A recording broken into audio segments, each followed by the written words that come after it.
Look closely.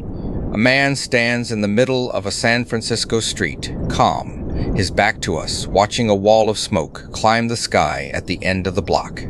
Everyone remembers the earthquake of 1906. Almost no one remembers the truth. The earthquake lasted about a minute. What destroyed the city came after, and burned for 4 days.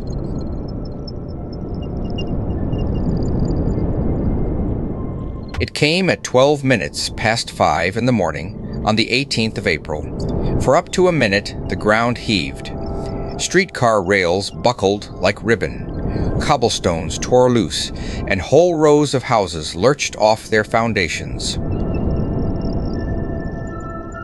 Wooden houses that had stood for a generation simply leaned over and sat down in the street.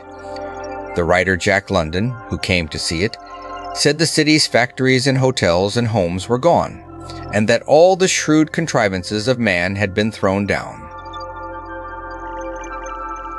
But the quake itself, for all its violence, killed relatively few. In the first minutes, most of the city was still standing. The real catastrophe was only beginning, because in 100 kitchens and broken gas mains, the fires had already started. There were more than 30 separate fires, and the one man with a plan to fight a citywide blaze, the fire chief, Dennis Sullivan, had been mortally injured in the first seconds when the quake dropped part of a hotel onto his station. The department would fight the inferno leaderless. And they fought it almost barehanded because the quake had shattered the water mains and the hydrants ran dry. Firemen stood before an advancing wall of flame with hoses that gave them nothing. So the fire did as it pleased. It rose in a single towering column that could be seen for 50 miles out at sea. Jack London wrote that the lurid tower swayed in the sky, reddening the sun, and that over it hung a great pall of smoke. From the hills, San Franciscans watched their own downtown burn. It moved block by block, building by building, an unstoppable tide of fire eating the greatest city west of the Mississippi. The proud towers went one by one. The Call building, the tallest in the city, became a chimney, fire roaring out of every window, and still it stood. The firemen never had a chance. With no water, someone gave the order to fight fire with something else, to blow up whole buildings and starve the flames of fuel. And here is the terrible irony history forgot. The crews were inexperienced, and much of what they used was black powder and gun cotton. Instead of stopping the fire, the dynamite often threw burning debris onto untouched rooftops and started new fires. The cure became part of the catastrophe.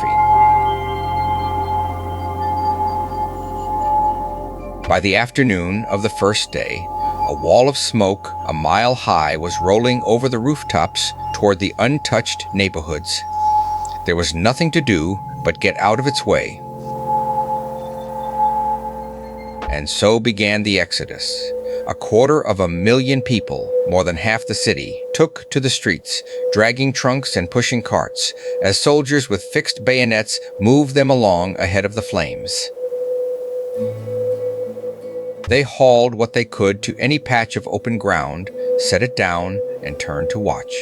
Whole families sat on their trunks on a bare hillside and watched everything they had ever owned disappear into the smoke.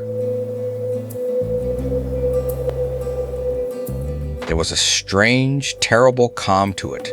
Genthe's photographs caught it. Well-dressed people standing quietly in the streets, hands in pockets, watching the fire come as if it were a parade. This is the most famous of them. Looking down Sacramento Street as the smoke boils up at the far end, and the city simply stands and watches. It is one of the great photographs of the century, and it was taken by a man whose own home and studio were burning as he shot it.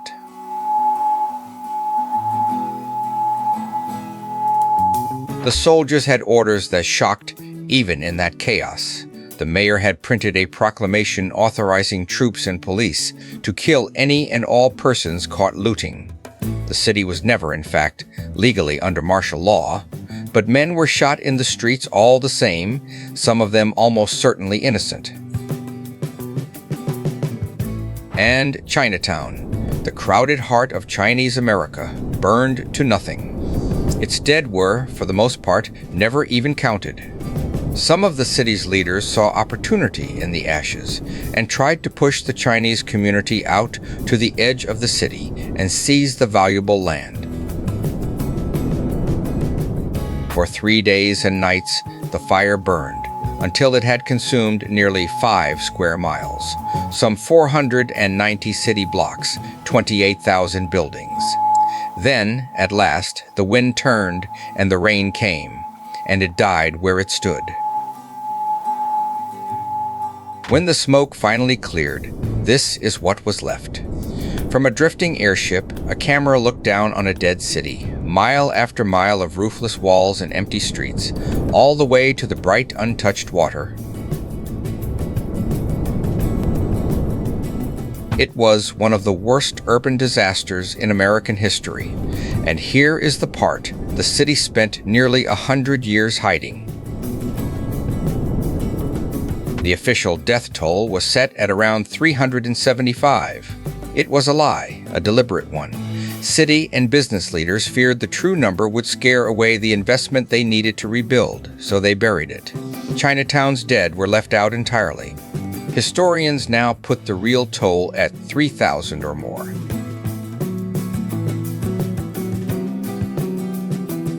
The city's own City Hall, its grandest building, was stripped to a naked steel skeleton, the dome standing over the ruins like the ribcage of some enormous animal. Everywhere, the fronts of great buildings stood like stage scenery, with nothing behind them but sky and rubble.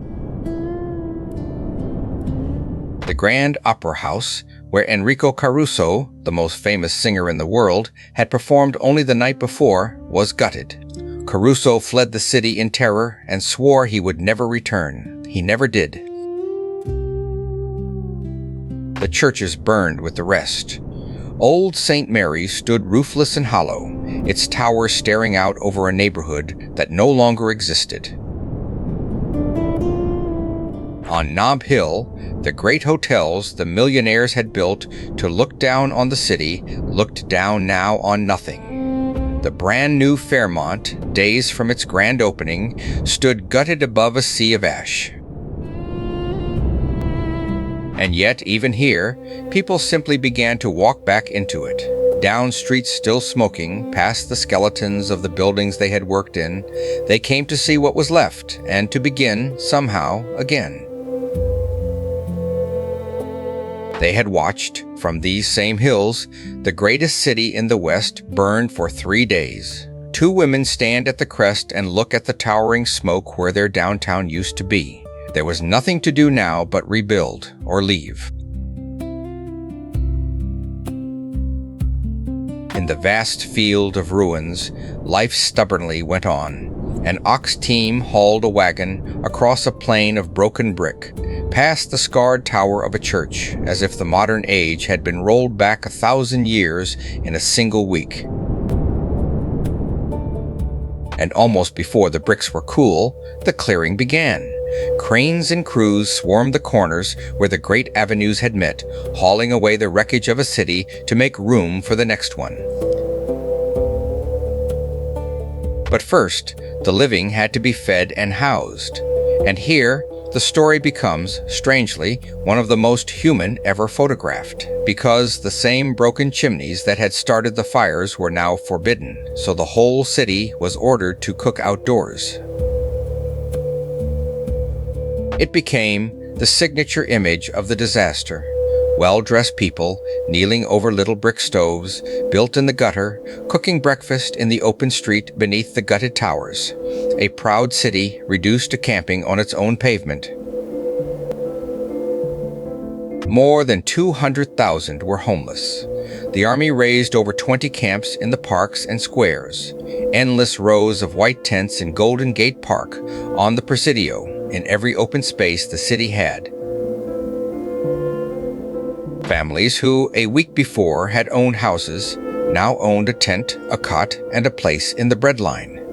And they made a life of it, swept the dirt street outside the canvas, hung the washing, waited. An old woman sits in a rocking chair, someone saved, at the edge of the tents, and looks out at what is left. She had perhaps 70 years of memory in a city that no longer existed.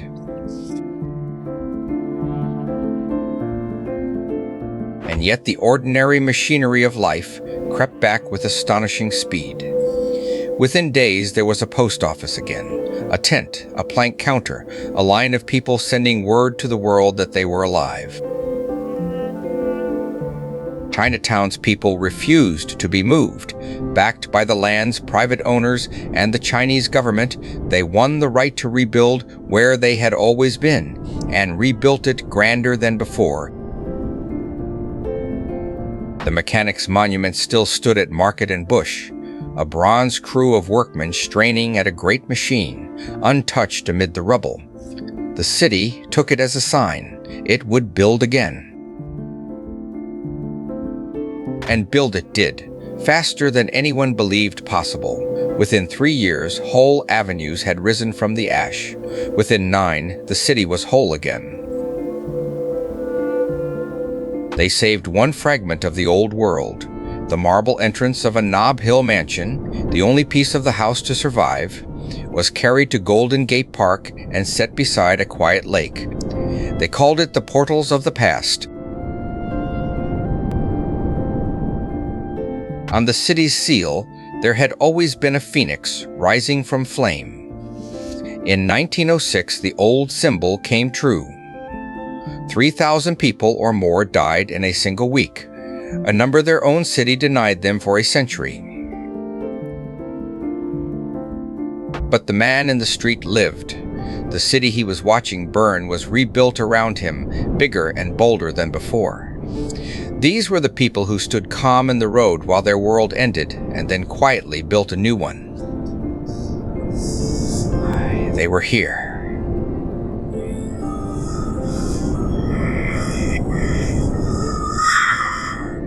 I did thee.